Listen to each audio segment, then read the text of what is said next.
This video is a simple review of Lofink 1 to 7. This is one of the sections that he's focusing on religiosity versus revelation. Uh, one of the key aspects of the people of God that we're going to look at on the final is that they abandon religiosity. So what is he talking about? Well, he really gets into it here. And first he talks about religiosity as the way that the other nations in the ancient Near East worshiped the forces of nature, right? Kind of individually. They were kind of split up. The sun was a god, the moon was a god, right? Each geographical area might have had its own god. There was a god of the harvest, right? There was a god for rain, and he said that the Israelites were the only ones that noticed that all these different natural forces were really coming from the same source. They were the first people to realize, like, it's not just all these things. There's a source, a unified source that is the source of all of them. And bam, that's kind of there's our modern concept of God. That's where we get this today, where God is the transcendent, right? So the other side there of that is as people are envisioning God, the gods as separate individual forces. Notice that there's tension between them. Remember the Babylonian stories, how the world was created? It was basically the gods ripping each other apart, right? And so they're seeing things as distinct, but they're also seeing people, right? If I'm in one nation, and I'm gonna have certain gods there, and they are the gods that are attached, right? The people that are attached to that land and to that god. People from someplace else, guess what? They're a different kind of people with a different kind of god.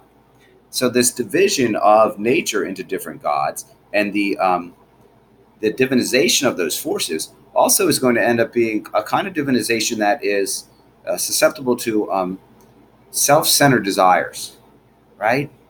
We're going to see religiosity as the following of my self-centered desires, right, instead of the desires of the transcendent God, or the will of the transcendent God, right? Right. So, as this slide was showing, this bad religion or religiosity is equating God and the world with a subtle self-affirmation of the human being, right? And suddenly, as God is a natural force like fertility. Let's say I want to worship the fertility God. Well, what do I want fertility for? Well, I want to have lots of kids, which was a form of wealth. I want my crops to grow, which means I'll get more money, right? Very soon it's going into something that, as Lofink calls this, merely religious, focusing on itself, right? And we're kind of now using these religious instincts to enforce my own desires, right? And the ultimate example would be the king as a god or as a divinely related person, the Pharaoh in Egypt, right?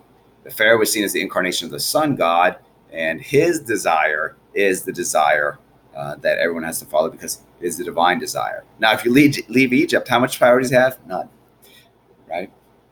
So for the ancient people, everything was split up, and you would have Pharaoh versus the kings of these other places, and the people themselves would see themselves as separate. That's religiosity, right? When my desire goes against your desire, when I see you or anyone different from me, right, as competition, right, not as another human being, not as part of the human family, not as a son or daughter of the one transcendent God who is the source of all. Right? So I hope that this section helps you understand religiosity, right, which is the putting of your own selfish desires or the desires of your group or desires of your state, right, is worshiping and following them, right? That is going to be juxtaposed to good religion or revelation, what God actually wants, which is for everyone to join into a community of loving persons. Okay, I hope this helps you get the main point of this section. You'll see questions very similar to these on the final.